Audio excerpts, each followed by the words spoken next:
this river. What's the trouble, Mrs. Ambrose? That thing's floated by again, Stephen. In with one tide, out with the other. Oh, I'm sick of it. Don't get upset, Mrs. Ambrose. It's due to sink any day now. Well, why don't the authorities do something about it? They know that the tides cause the same filth to wash back and forth. Back and forth. Oh, I tell you, I hate this river. It's people who should be blamed for the filth, not the river. The mail just arrived, Mr. Byrne. Oh, put it on the table, please.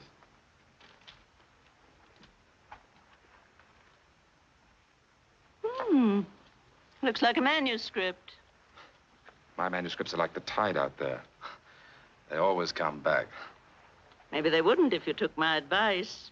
Spice 'em up. Make 'em racy. That's what the public wants.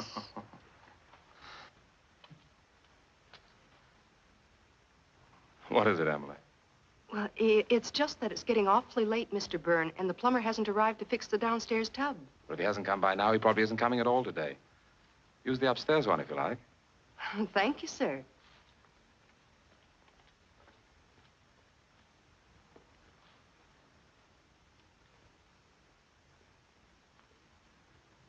How does your wife like the new maid, Stephen? What? Very well, I think. Good. Well, where is Marjorie, by the way? I haven't seen her all day. She's spending the day with the Lawlers in the country. Oh, that's nice. Did she say when she'd be back? Only in time to dress for Miss Whittaker's party. Good heavens. Why, I'd better go and finish my gardening so that I can start to get ready. I've still millions of things to do out here.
Emily.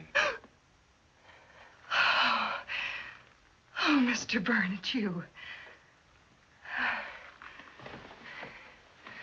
Oh, you frightened me. Did I? I thought you were still in the garden. Did you? I left everything nice and tidy for Mrs. Byrne. Did you?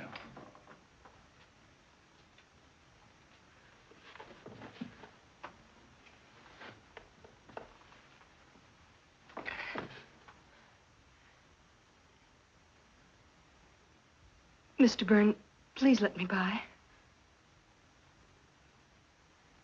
Of course.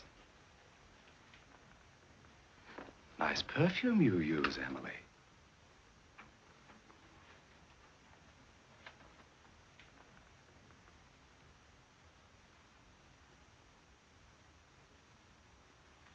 Oh, Mr. Byrne, you're hurting me. Emily. You've been drinking. Let me go. Would you like me to tell my wife that you've been dipping into her perfume? I don't care. Let me go. Let me go. Emily. Let me go. Let me go. Let me go. Shut up. Let me go. Stop it. Do you want the whole neighborhood to hear you? Pull yourself together and I'll let you go.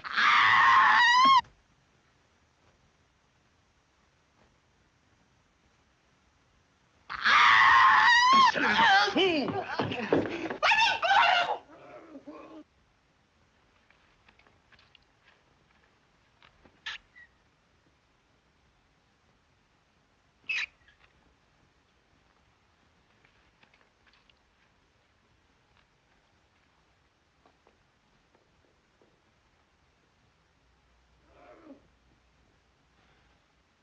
That's better. All we needed was to have that old gossip hear us.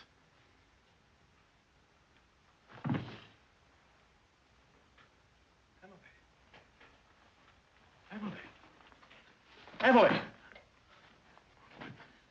Emily! Emily!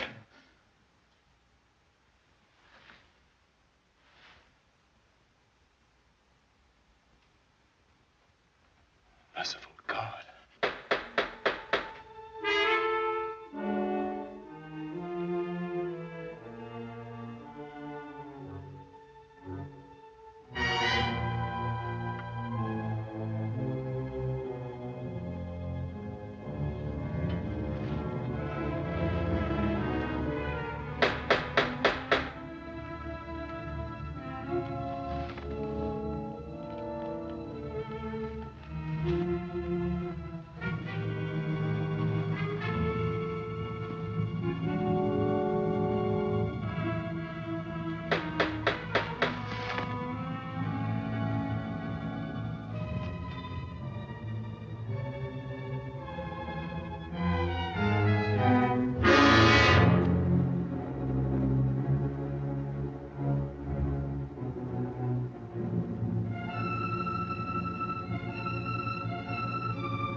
Hello, Stephen. I tried the front door. Oh, John. Thank heaven it's you. Oh, what's happened? Well, there's been an accident. Marjorie? No, the new maid, Emily. She fell. Well, let me look at her. No, Well, Stephen, what's the matter with you? Have you sent for a doctor? No, there's nothing anybody can do. She fell down the stairs. She hit her head. They'll blame me. Well, why should anybody blame you? Well, because I was playing the fool pretending I was going to kiss her. She got frightened and something happened. I don't know what exactly, but of course they'll blame me. Stephen, stop it. Let me look at her.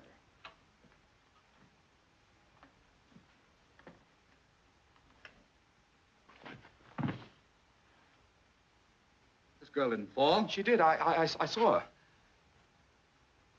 She was strangled. It was an accident, I tell you. I scarcely touched her. I hardly put my hands to her to prevent her screaming. You don't know how quickly it happened, John. You don't know.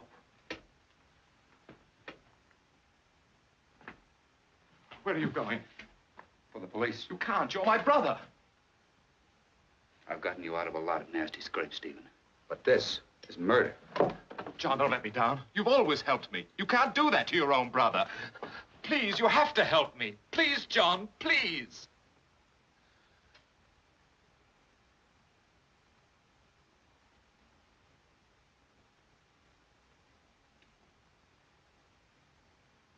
All right, Stephen.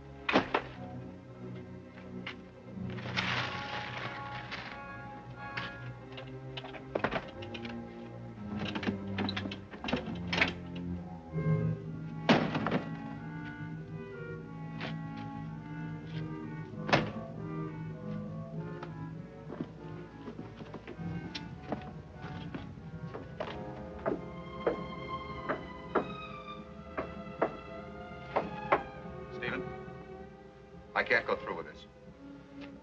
You promised to stay up there. Listen to me. The only thing to do is to go to the police. Tell them exactly how it happened. But it was an accident. But they'll never believe me. Even you don't believe me. Do you? I don't know what to believe. I only know that I'm not going to help you. For once, you're going to get out of this thing by yourself. John, if you won't do this for me, do it for Marjorie, for her sake. Did you know that Marjorie went into town today to see the doctor? Is she ill? She's going to have a baby. Now can you understand why I must get out of this? Why you must help me? Yes. I suppose I must. Good. Now go back and warn me if anyone comes.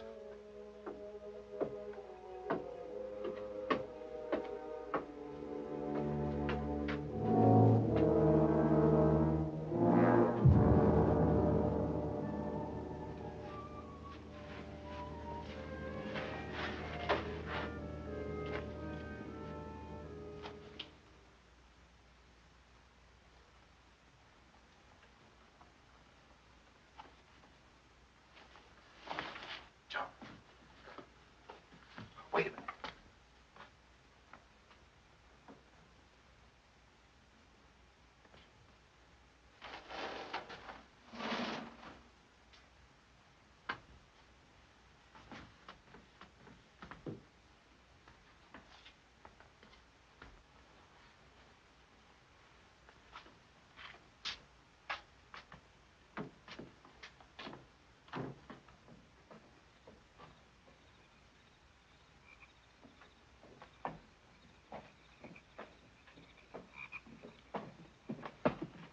It'll soon be over, John. She'll soon be in the river and it'll all be forgotten. Forgotten? Yes, yes, I mean for the time being. We wait it and take it way out where it'll stay sunk. Steve. Down. Marjorie, is that you out there? No, it's me, Mrs. Ambrose. Oh, it's you, Steve. Stay down, I'll get rid of her. Marjorie back yet? No, not yet, Mrs. Ambrose. I wanted to ask her what she was going to wear tonight. I thought of my best black. But still, no, it's never very dressy at the Whitakers. Well, she'll be home before long, Mrs. Ambrose. My, she stayed late, didn't she?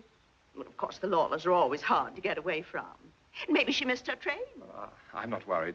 She'll be here soon. Well, ask her to drop in for a moment if she has time, will you, Stephen? Yes, I'll do that. I must go in now. I have to get ready myself. Well, I'll see you at the party then. Until later.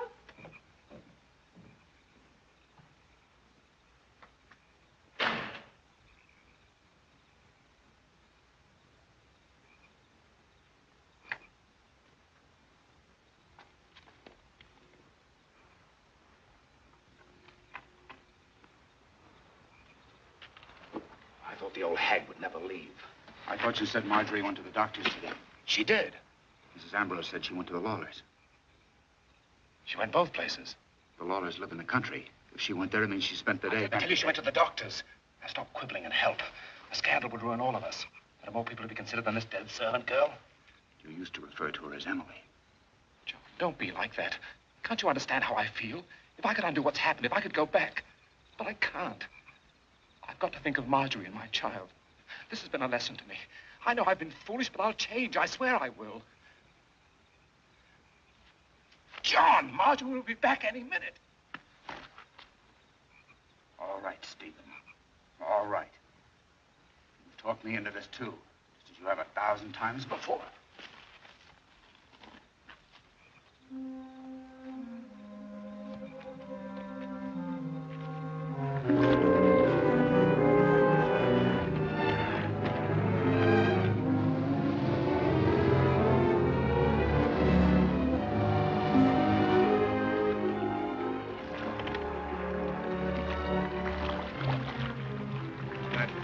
Moon. Don't you think what if you tie the anchor to the sack? Yes. Well, this should do it. First the anchor.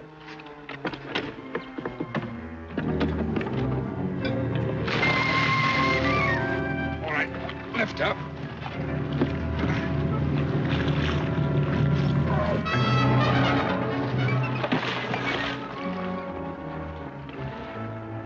Did you see that? What? Something bright. Something flashed out there in the water. Let's get away from here. I'll drop you off at Weed's Point so Marjorie doesn't see you.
Stephen? Marjorie. Is that you, Stephen? Yes, Marjorie. You frightened me. Sorry, dear. I couldn't seem to find the light. Where have you been, dear? I, took the boat out. Well, do you know where Emily is? Emily? Yes, she's not in the house, and she promised to help me dress for the party. Oh, she said something about going for a walk. Oh, it's not like her. She knows it's Cook's day off and I'm alone. She probably went off with a young man someplace and forgot the time.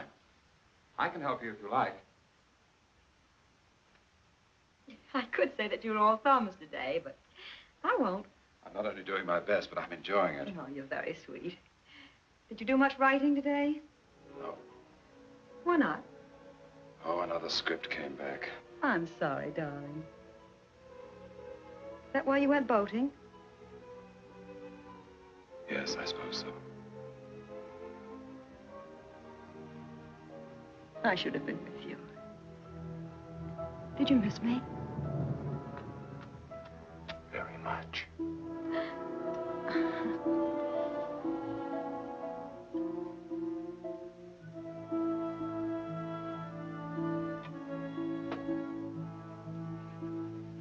I wish you hadn't gone out today.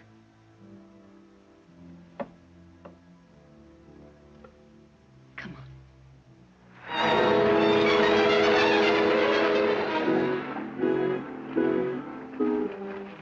Darling, what is it? What's happened?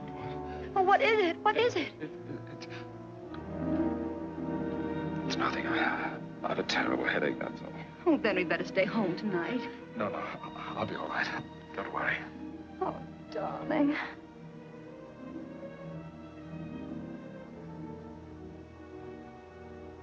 Grab the lady by the hair. Round the lady over there.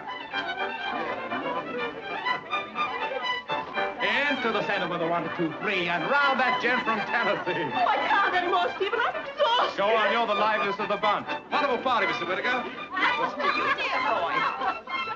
Circulate. 8 hands around. Stub your toe and you'll fall down at last, my favorite thought. How many times you said that this evening? 4, first time I've meant it. Circulate. 8 hands around. Stephen, you're wonderful. You inspire me, Effie. Stephen, you write a pretty nice thing. Alaman left. Grand right and left. First you'll right and then you'll left. To meet your partner, give her a swing and promenade all around the ring.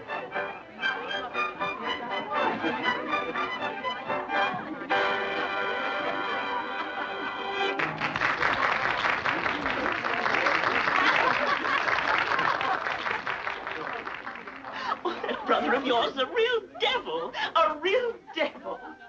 Oh, Stephen, do you know what'll happen to me if I drink that? Why do you think I'm giving it to you? Stephen, you're the limit. Thanks. Well, John, aren't you going to try the punch? No, I don't feel like drinking tonight. What's the matter with him? What? He seems depressed. You ever seen him when he wasn't? Oh, that's not nice, Stephen. It must be very hard to love music very much and not to be able to dance and to be a part of things. He could have been part of things tonight. Why didn't he call the dances as I suggested? He's just naturally a wet blanket, that's all. That's very cruel, Stephen. You wouldn't have said such a thing if you hadn't had... if you hadn't had, say, about 4 too many. Don't start anything, Marjorie. I'm sorry. I'll go see what's wrong with him.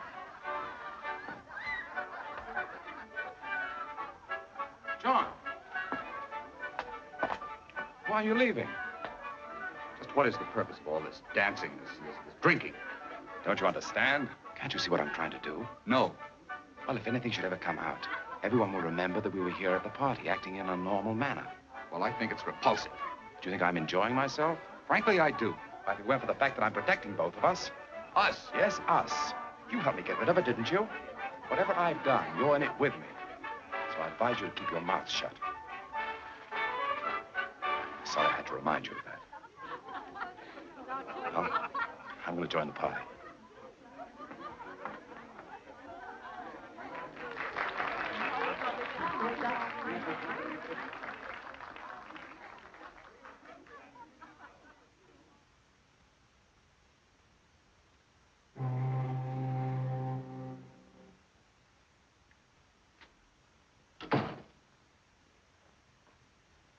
Is that you, Mrs. Byrne? Yes, Mrs. Beach. Oh, you shouldn't have bothered to stay up for us. Oh, Mrs. Byrne, What is it? it's Emily. She's not home yet. She's not. No. When I first got here, I thought maybe you'd sent her on an errand or something. She still isn't home. I'm afraid something's happened. She's probably with her parents. No, Mr. Byrne, she don't get on with them. Well, she would have told us if she was going to spend the night with them. The thing that puzzles me is that none of her dresses are missing. How do you know that, Mrs. Beach? She showed me her things when she first came to us, Mr. Byrne. She didn't have very much. Well, if none of her dresses are missing, she can't have gone far, naked. Stephen! I'm not going to sit up and worry about a promiscuous servant girl who wants to make a night of it someplace. I'm going to bed.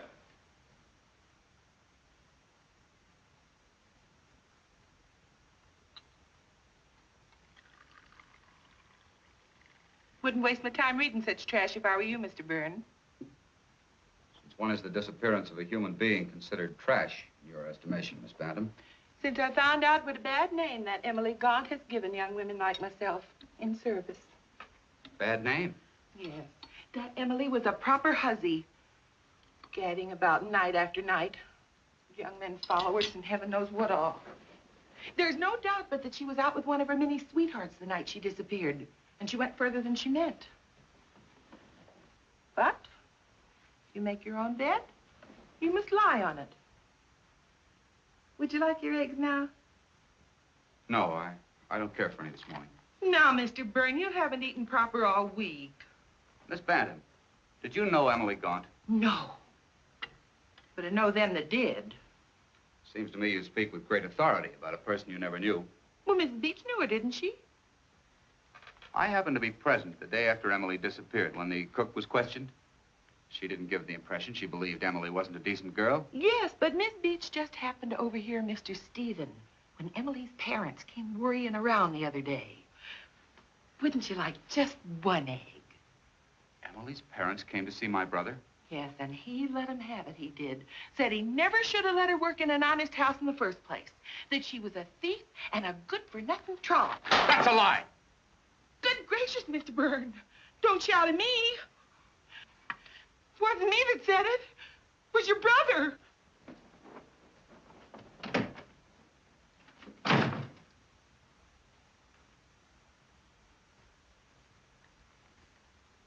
It's the truth, John. At first, I didn't believe it either. But Stephen kept after me to go through my things. Oh, it was Stephen, then, who was first suspicious. Yes. Our whole outfit was missing. Hat, dress, shoes, everything. And only yesterday, I discovered that the opal earrings that Stephen had given me for my birthday were missing, too. Oh, but let's not talk about Emily anymore.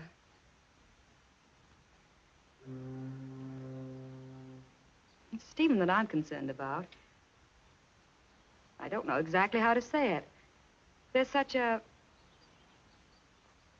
peculiar look that comes over his face when he's talking about Emily.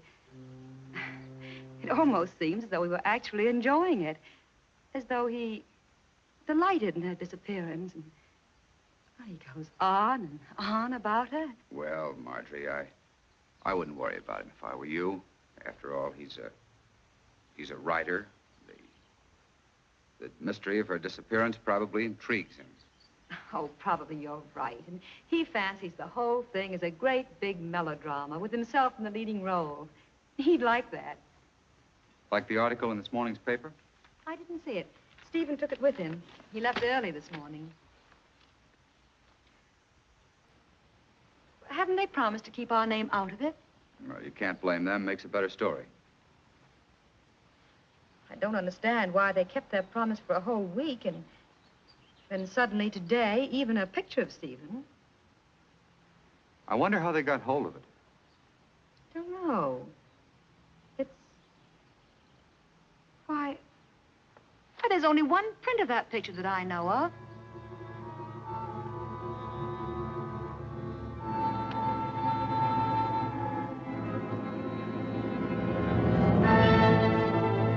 Now, isn't he like a child?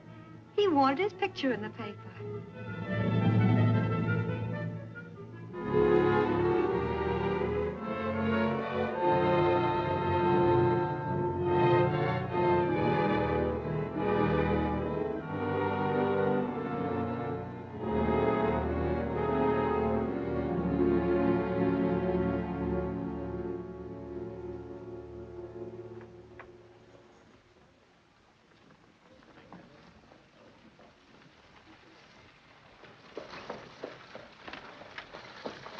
How do you do, Mr. Byrne? Mr. Miller?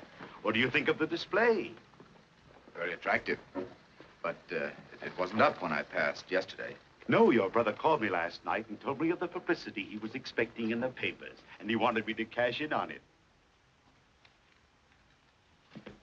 Thank you, dear boy. Oh, gee, I'd love to be a writer, too. Well, why don't you try, Effie? Your mother says you're very good at making things up. But some of your excuses are masterpieces of imagination. Don't you listen to this scoundrel. Imagination's not enough. Just the other day, I read in a magazine that a writer must write only about things he knows. If he puts down truthfully the things he's actually experienced, if they're exciting enough, he's bound to be very successful. That's very interesting, Mrs. Ambrose.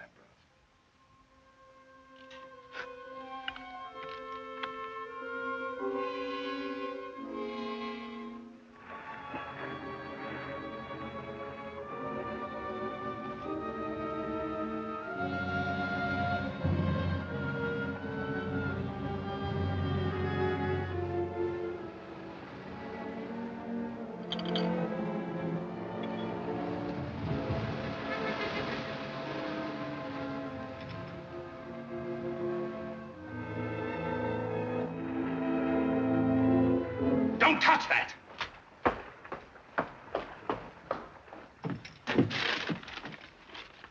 Did you read it? No, I only picked it up. What's the matter, Stephen? Nothing. It's not ready to be read, that's all. You never minded my reading your things before. I've changed my ideas about a lot of things. I know. Just the other night when you went out by yourself. Don't nag. A writer needs to be alone to gather experiences. Can't you understand that? I wasn't nagging, Stephen. What I started out to say was simply that when I was alone the other night and John dropped in... What did he want? Nothing especial. Seemed so forlorn lately. We reminisced about those evenings when you used to read your stuff aloud to us. I wish you and John wouldn't discuss me behind my back.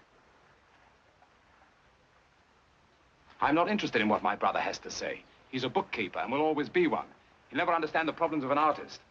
I was a fool to let you pick on me and criticize my writings. No one picked on you, Stephen. You asked us for our honest opinion and we gave it to you. Never mind. I didn't need anyone then, and I don't need anyone now. I'm doing very well on my own. You mean since Emily...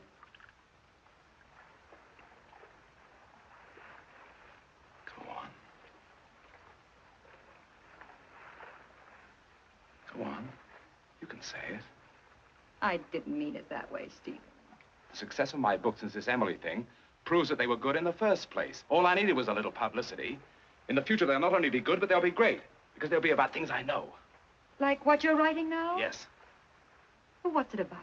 Will you stop prying?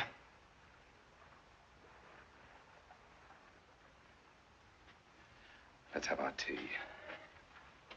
I wasn't crying, Stephen. I was only interested. I don't care for any tea. Thank you.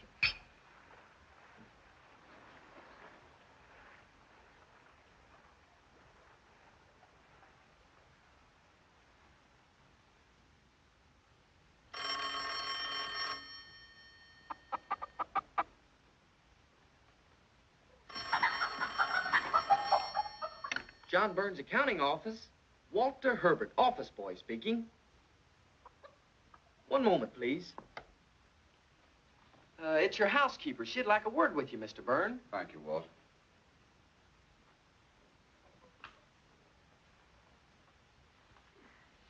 Check these over, Elmer.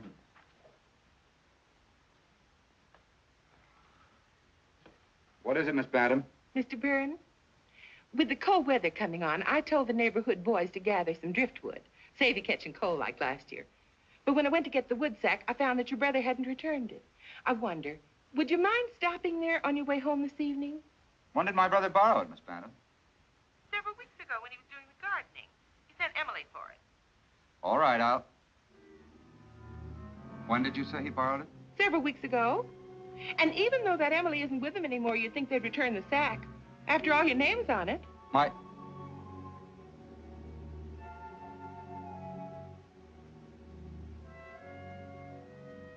name is on it? Yes. I stenciled everything you own with India ink. I'll go for it if you're busy. No, no. I'll stop by for it, Miss Bantam.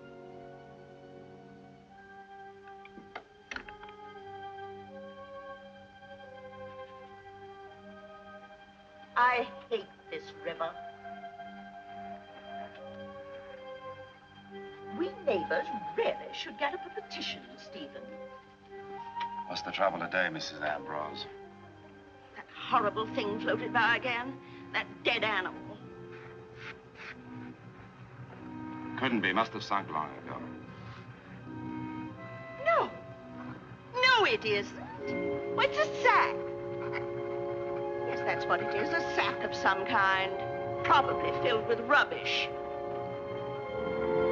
You see it?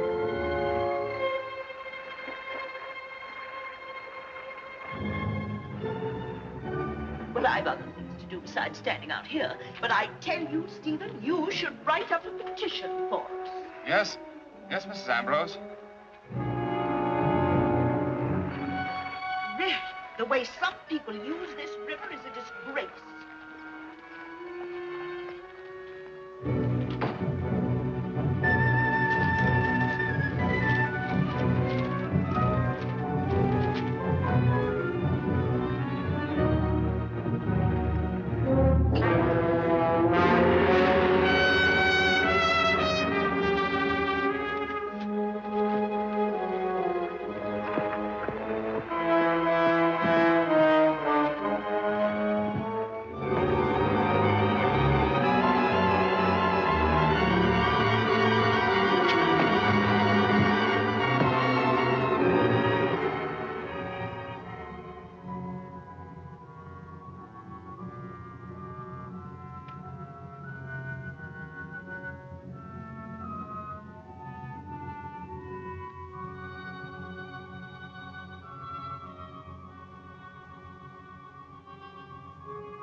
Plenty for your thoughts. Hello, John. Hello, Marjorie. Is Stephen in? No, he's on the river somewhere. He seems to have found an unusual interest there lately. But won't you come in?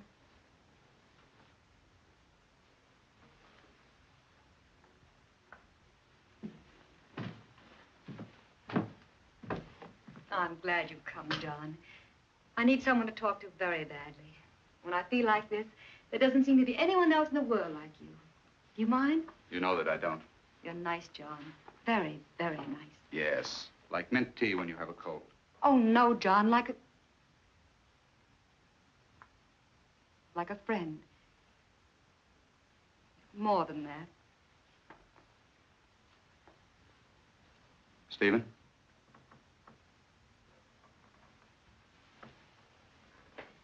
I think you know, John, that I've tried to make a success of my marriage. It hasn't always been, well, exactly perfect. Maybe it was my fault.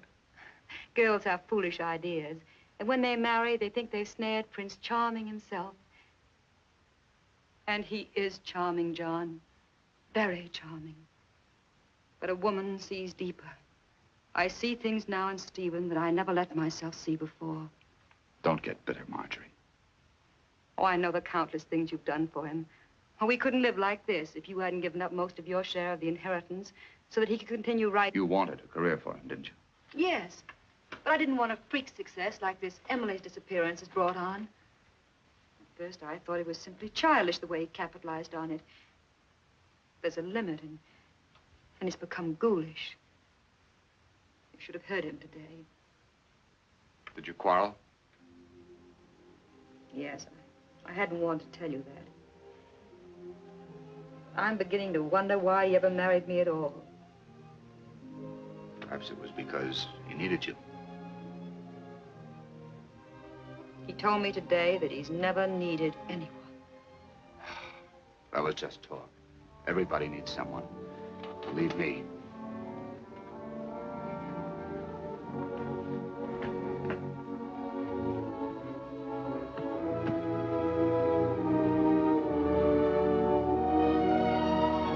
Are you lonely, John?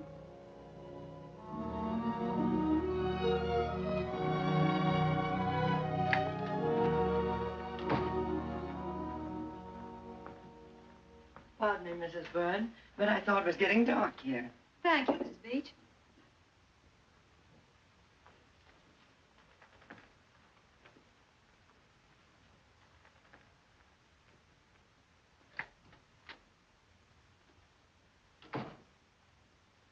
Sorry I said so much, John. It's unfair to talk about Stephen behind his back. When you're worried, darkness does something to you. I understand, Marjorie. Perhaps you're not prepared to tell me yet, but since you are troubled, I'd like to tell you that I honestly think things are going to be better for you. Stephen's bound to change when the baby comes. The baby? Stephen told me. Stephen told you that I was going to have a baby? Yes. But it's not true. I wish that it were. Now, what on earth would make him want to tell you a thing like that? Maybe I misunderstood. Oh, don't go protecting him again, John. You must know why he lied to you.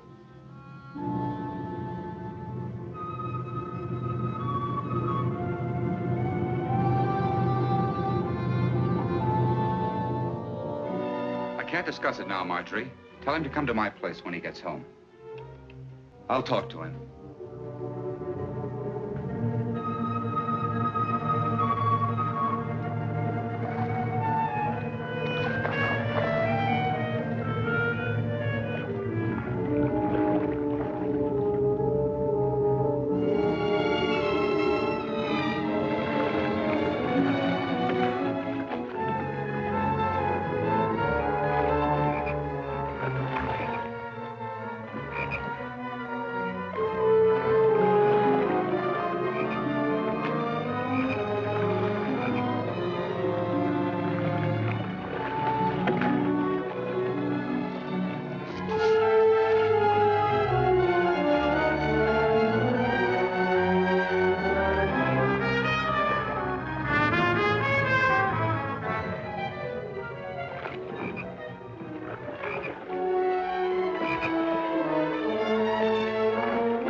You didn't eat a bite. You didn't touch the roast. Of course, it's all dried out now. That's what comes from warming it over and over when you don't serve dinner on time. I'm sorry, Miss Bantam. Sorry. Sorry. Being sorry won't help a spoiled dinner.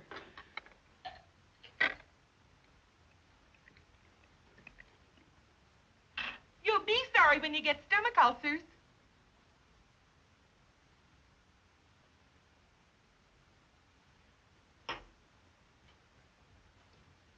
I know it's none of my business, Mr. Byrne, but you've been drinking a good deal lately. I appreciate your interest in me, Miss Bantam, but I must remind you that I'm quite old enough to determine my own drinking capacity. When a man's alone as you are, he should be grateful to have somebody look after him. I'd be grateful to you if you'd stop nagging at me. Why, I never heard of such a thing. Just because I take an interest in you. Well, I don't want you to take an interest in me. I'm quite capable of running my own life. All right. Seems like I can't do anything right anymore. You didn't bring the wood sack. No? But I told you the boys will be here in the morning to gather driftwood. What shall I tell them? I don't care what you tell them. Now, please leave me alone.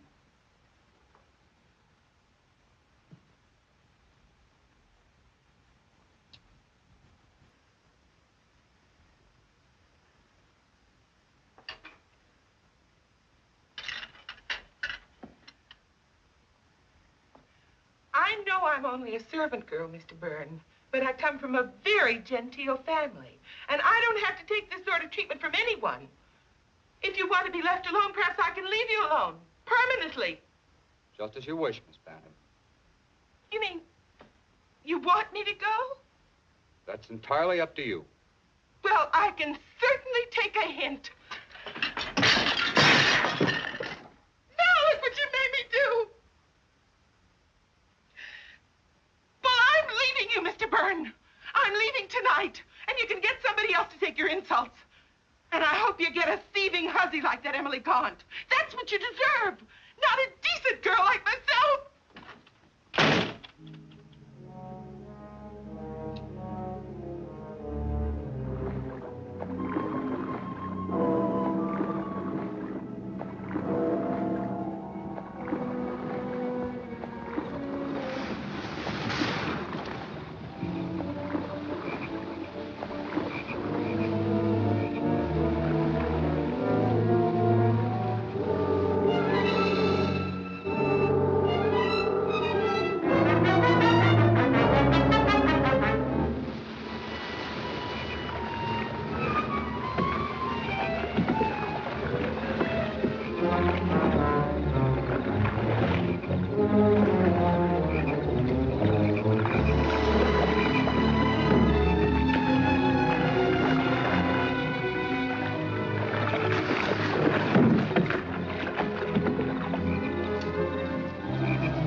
up, John. It's come up.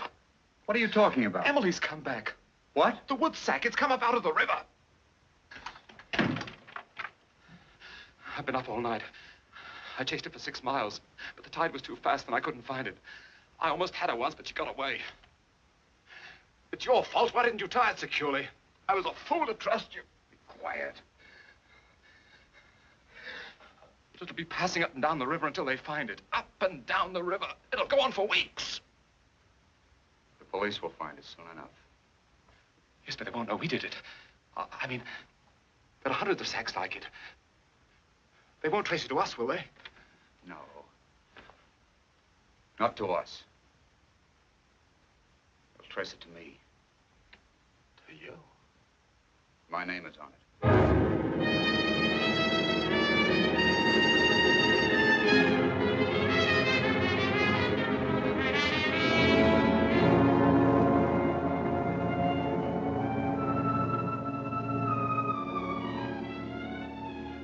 There's a gentleman to see you, Mr. Byrne. You know I don't wish to be disturbed. He's from the police, sir. Please. Send him in. Yes, sir.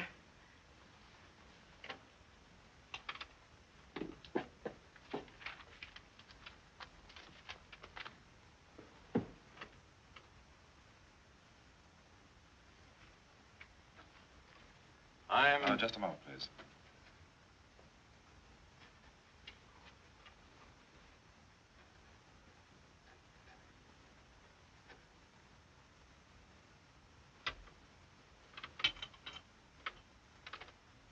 Sorry, I wanted to get my thoughts down before they went away. I'm Lieutenant Sarton, sir. How do you do? What can I do for you?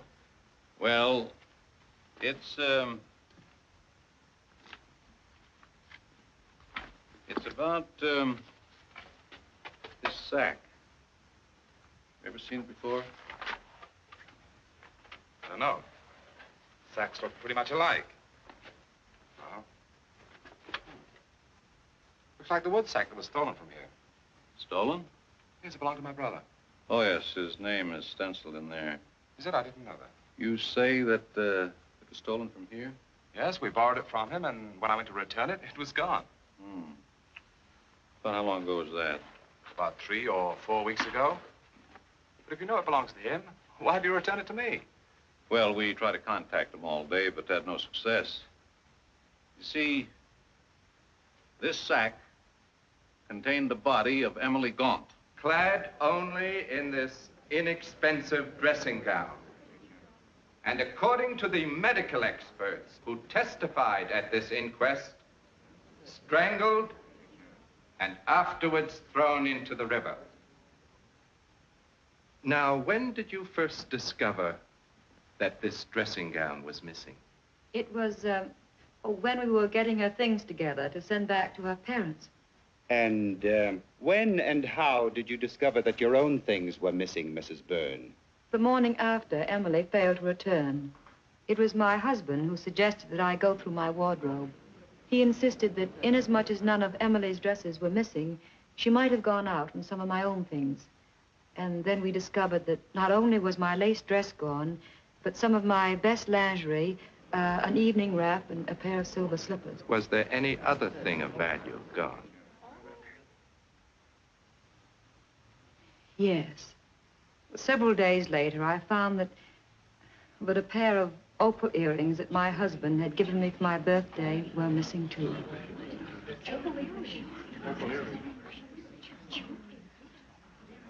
Then you're under the impression that it was Emily Gaunt who took these things. It was hard for me to believe, for in the short time that Emily worked for us, I found her most dependable. But I was forced to this conclusion. What is your occupation, Miss Bantam? I was a housekeeper in the home of Mr. John Burns, sir. But I'm unemployed at present. How long were you employed there? It would have been 5 years this coming Christmas. Why are you no longer employed by Mr. Byrne? Because he became too impossible to get along with from the time that Emily Gaunt disappeared.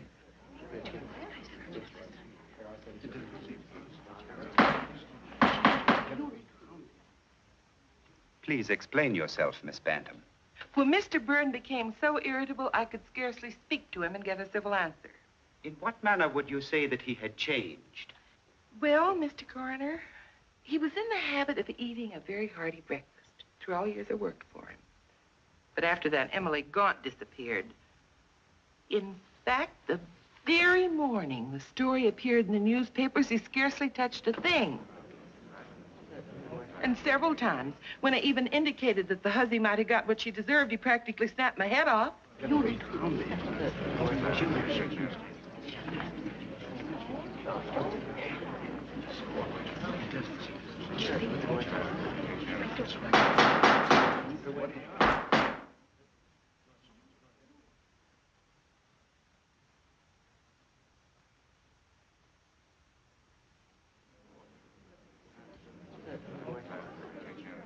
Miss Bantam, tell us what you know about this sack.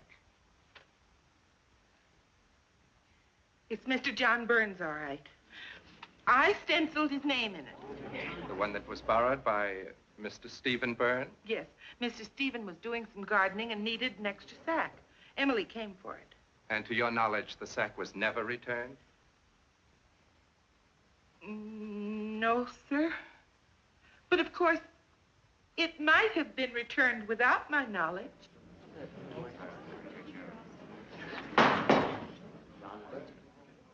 What do you mean by that, Miss Bantam? I mean simply that it's peculiar to me that Mr. John Byrne would have allowed the sack to remain at his brother's for any length of time at all. Please clarify that statement. Well, it was his habit to go out and collect firewood off the river. I should say it's what might be called a hobby. The only sort of hobby possible for a man with his affliction. Oh, I'm so sorry. I shouldn't have said that. Please continue, Miss Bantam. Well, recently, I called in some of the neighborhood boys to gather firewood. But when I went for the sack, I found that Mr. Stephen hadn't returned it yet. So I phoned Mr. John, and he agreed to pick it up. But when he got home, I reminded him that he hadn't. He was quite rude to me. Said he was perfectly capable of running his own household. He raised his voice to such an extent that I was quite nervous and upset. Then he dismissed me. And when did the scene occur between you, Miss Bantam? It was the night before Emily's body was found in the river. You've heard testimony that you borrowed the sack some time ago from your brother. Is that correct? It is. And to your knowledge, it was never returned to your brother. That is correct. Before I could return it, I found that someone had stolen it. And has your brother access to your home? He has. You mean he has a key to your home? No, Mr. Coroner. The back door's always open. Then there was nothing to prevent his coming to your home at a time when you were not there and taking what was rightfully his. No, nothing to prevent it, but in this case, I don't think it's probable. By the way, Mr. Byrne, it may have helped this case if you'd reported that the sack had been stolen from your home. I didn't think the loss of an old sack worth troubling the police about. But why didn't you report the theft of the more valuable things either? The opal earrings, for example. Because I didn't wish to cause Emily's parents further concern. Besides, my wife and I felt that eventually poor Emily would return and the articles would be recovered. Now tell me, Mr. Byrne, when was the last time you used this sack for gathering wood?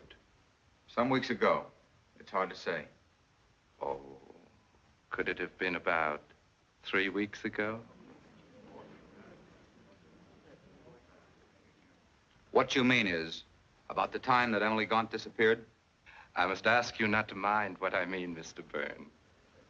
Would you say it was 4, perhaps? I couldn't be sure. Then would you say it was near the time that Emily Gaunt disappeared? I couldn't be sure. The collection of firewood, unlike a marriage or a birthday, is not a festive moment in my life. I don't remember. But you do remember the testimony that the sack was stolen from your brother? Will you kindly give an oral answer to the questions asked at this inquest? I do. Does it not strike you as being rather odd that a thief would bother to take an object of such little value? I wouldn't know.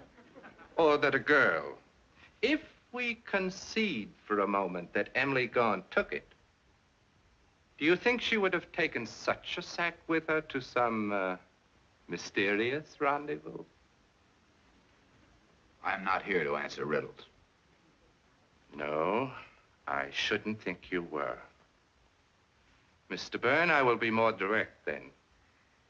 Did you know the deceased Emily Gaunt intimately?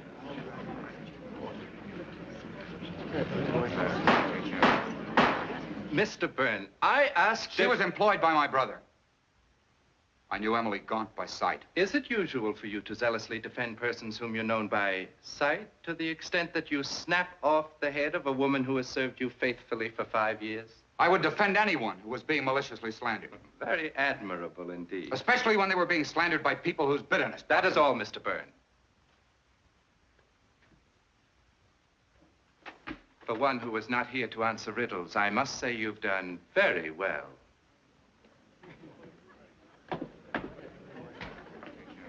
Mr. Coroner, Mr. John Byrne was the last of the witnesses for this inquest. I have a few things I'd like to say, if anyone will let me. If they pertain to this inquest, by all means, Mrs. Ambrose. I can't sit here any longer, listening to all these insinuations against a boy who couldn't possibly harm a fly. It's ridiculous, preposterous. It's downright silly, that's what it is. Mrs. Ambrose, will you kindly control your temper and give us a more coherent reason for your impatience with this inquest? Now, Harry, I'm not trying to take advantage of our friendship, but I've known these Byrne boys since they were lads. And John's only fault is that he works too hard and never thinks evil of anyone. And as for this silly old maid, it's plain as the nose on your face she's in love with him and imagined heaven knows what about him. And when an old maid's in love, heaven protect the object of her affections if that love goes unrequited. All the devils and all the furies. Oh!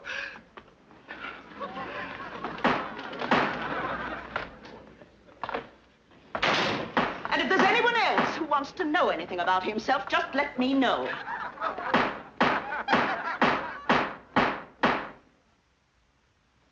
Was there anything else you wished to know, Harry?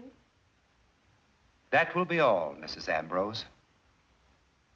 And so, in all probability, Emily Gaunt, dressed in her mistress's finery, went off to some secret tryst.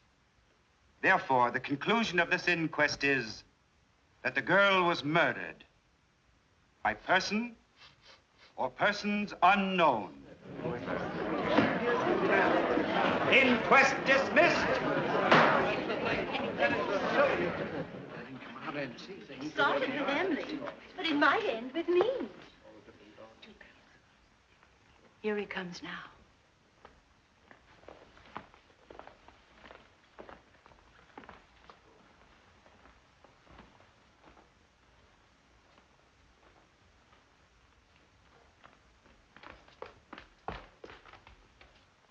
Oh, Mr. Byrne. Mr. Byrne. Yes? No, not you, Mr. Stephen Byrne. Me? Yes, they'd like to see you inside a moment. Certainly. You go on. I won't be long.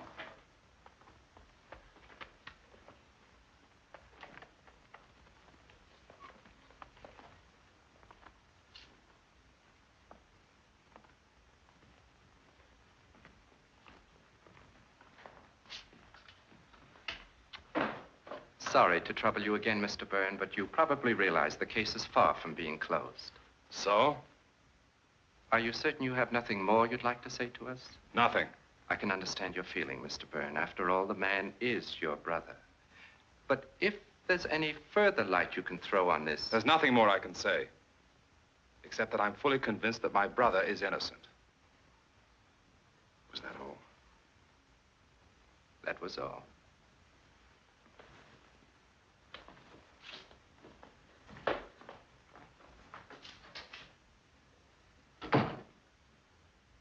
was foolish to call him back.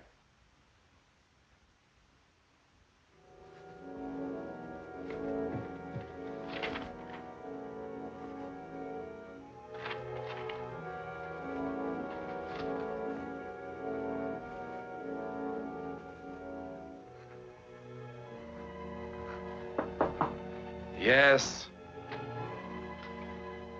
Stephen. What is it? You know I'm working. Stephen, why are you so irritable? What is it? I'm rather worried. Can't you wait and tell me about it later? All right, I'll be in my room. It's about Lieutenant Sarton.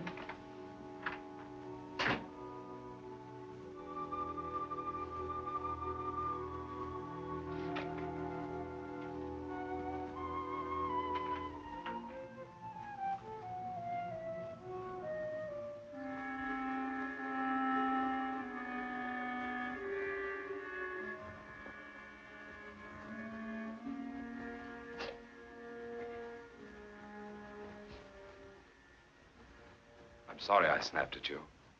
I was trying to finish a chapter. What did you want to tell me? Well, it's that in these last weeks, since the inquest, I seem to run into that detective all the time. And just a little while ago at the market, too. And he always looks at me as though he thinks I know something I haven't told about Emily. Has he ever asked you any questions? No, but last night, after you'd gone out, I decided to go over to Mrs. Ambrose's. And I saw someone across the street. It looked like him. And I almost had the feeling that he'd been watching the house. How long was he there? I don't know. When I got back, he was gone.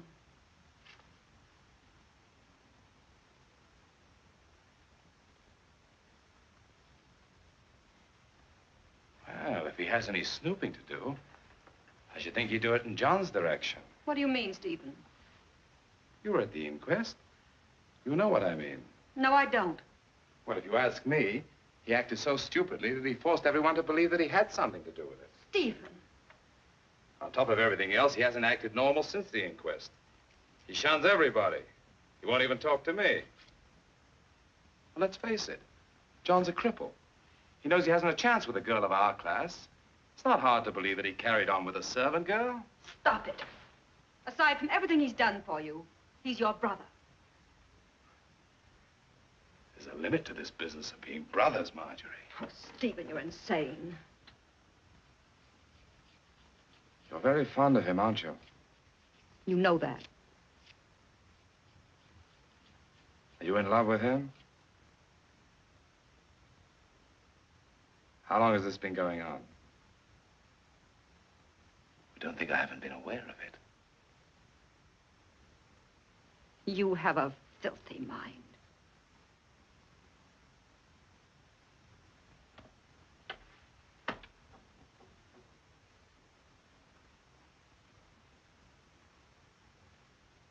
This isn't going to be very flattering, my dear. But I haven't the slightest pang of jealousy. No, I shouldn't think you would. A husband who comes home drunk night after night and reeking of cheap perfume isn't exactly in a position to be jealous. Sometimes cheap perfume can be very exciting. You are a swine, Stephen.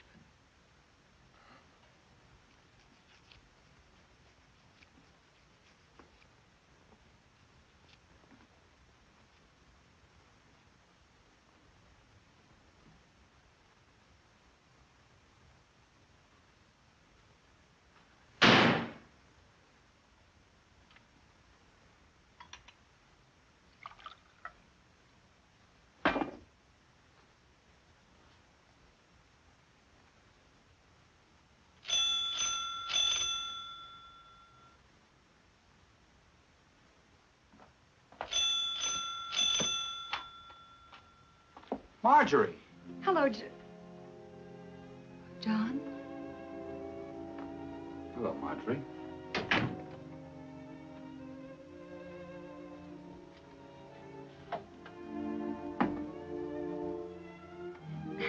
I met your office boy on his way over here. I told him I'd bring these up for him. Thank you. I've been here so many times, John. And to the office, too, but you were never in. I know.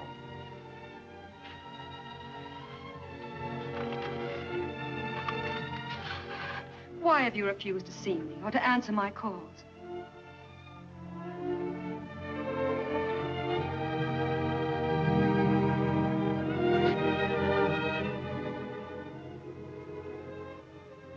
Haven't you found a housekeeper yet? There seems to be an extreme shortage of domestic help at present. Why, that's not true. Only yesterday, Mrs. Beach was telling me... It's true in the case of Mr. John Byrne. Even the children know that I killed Emily Gaunt. I know, John. I've learned a lot about people myself lately. They can be very vicious. You think that because you've lived with them for years, they're fond of you. But it's not true. I'm going away, Marjorie. Oh, no, John. Oh, don't run away from them. I'm not running away from them. Is it that you think it'll be better for all of us if you go away?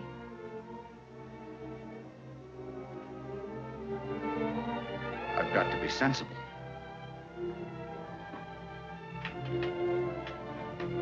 Ever since the inquest, my mail consists chiefly of anonymous letters with not too flattering suggestions. Most of my clients are closing out their accounts. John, maybe it wasn't wise, refusing to see people and not going anyplace. But you still have friends in this town. Let me give a party. We'll ask everyone you like, our real friends. We'll show this town. Wouldn't do any good. This town likes its nasty little backstairs gossip. If I stay and you keep on seeing me, defending me, they'll think that I wouldn't put anything past them. I don't care what they say or think about me. Marjorie, my darling. I'd rather die than cause you any suffering. Oh, John, don't talk like that. There must be something I can do.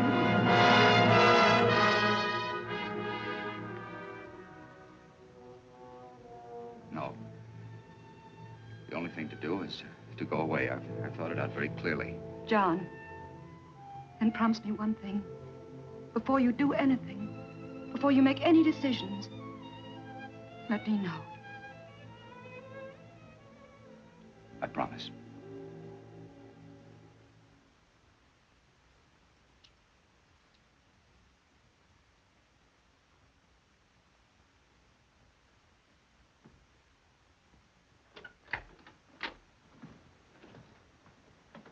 Won't you come in, John?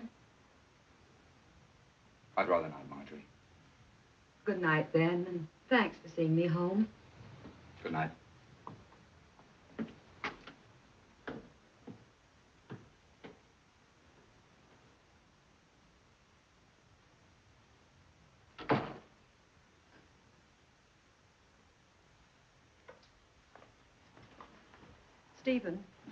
Stephen, it's about John. I'm not interested.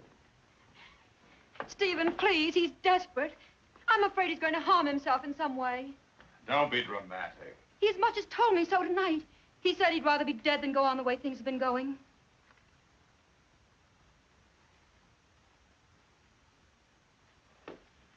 You mean suicide? Yes, Stephen. Please see him. Try to stay with him as much as you can. If you hurry, you can catch up with him now. All right, Marjorie. If you insist. Thank you, Stephen.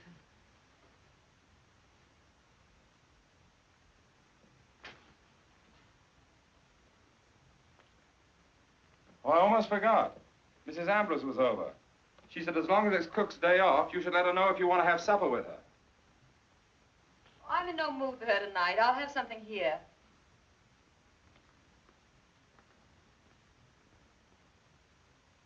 Well, you better tell her now before she goes to any trouble. You know how sensitive she is. Yes, I guess you're right.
Stephen.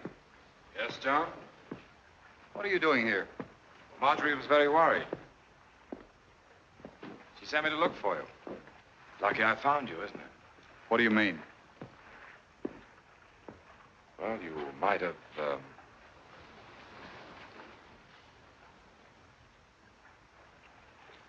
No. Suicide would only convince everyone that they'd been right. I'm glad you realized that. What were you thinking of as you stood there? Of another night on this river.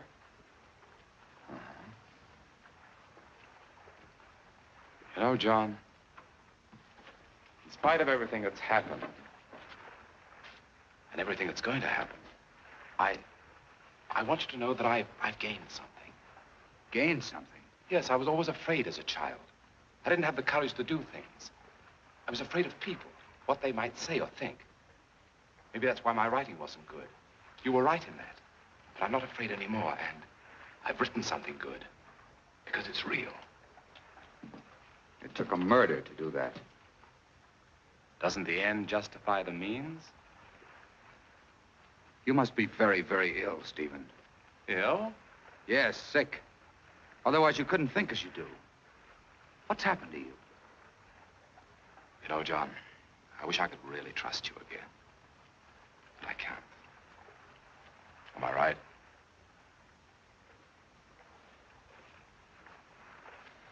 Suppose a policeman were to come up to us here right now. Suppose he were to ask, which of us killed Emily? What would you do? I know what you would do. You would point at me. Would I? You stepped right out of Emily's murder as though you were shedding your skin. You shifted the blame to me. Did I? Yes. John, which one of us would the world miss the most? I mean, if there were a choice of one of us. Blast the world. I'm going to start thinking about myself. You're very much in love with Marjorie. I know that. You've always been. And you had the opportunity that night of getting rid of me by going to the police. Why didn't you take it? There are things you would never understand, Stephen. You're right, John. I can't understand my own brother expecting to go on sharing my wife with me. I'm going to the police, Stephen. I'm going to tell them the whole story, including my part in it. I should have a long time ago.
How many times have I told you to keep away from my desk?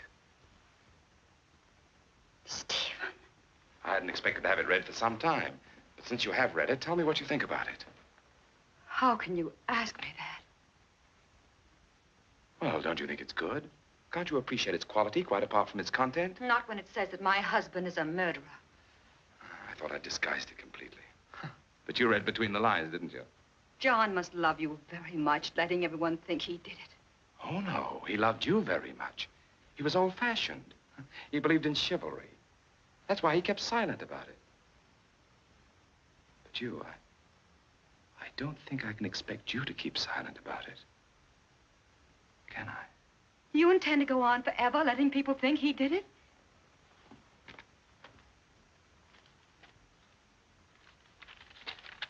John disappeared tonight, if something should have happened to him, let's say he drowned himself in the river, that would solve everything, wouldn't it? Stephen. Everyone would know that he was driven to commit suicide by his guilt, wouldn't they? You're forgetting about me. Oh, no. I'm not forgetting about you. John committed suicide tonight. What? I saw to it. Before I'm through with you, they'll know that what John did once, he did again.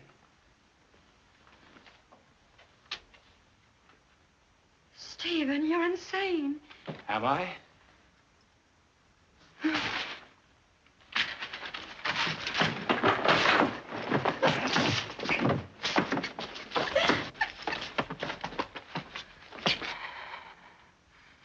Don't you realize, Marjorie, you're reading the manuscript has solved everything. You know, I met Emily on the stairs. She was coming down from her bath. She'd used your perfume. She looked rather pretty, and I wanted to kiss her. But she got frightened and screamed. I had to stop her screaming. I didn't mean to kill her. I hardly touched her. I didn't realize how easy it would be. So very easy.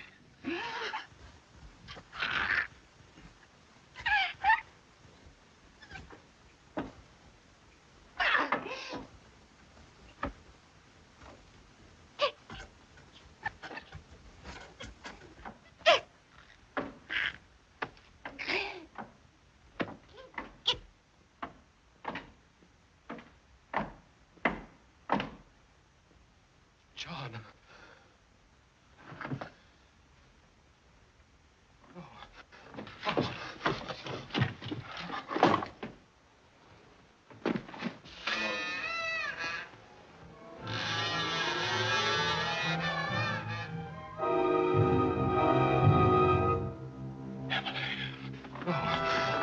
Emily!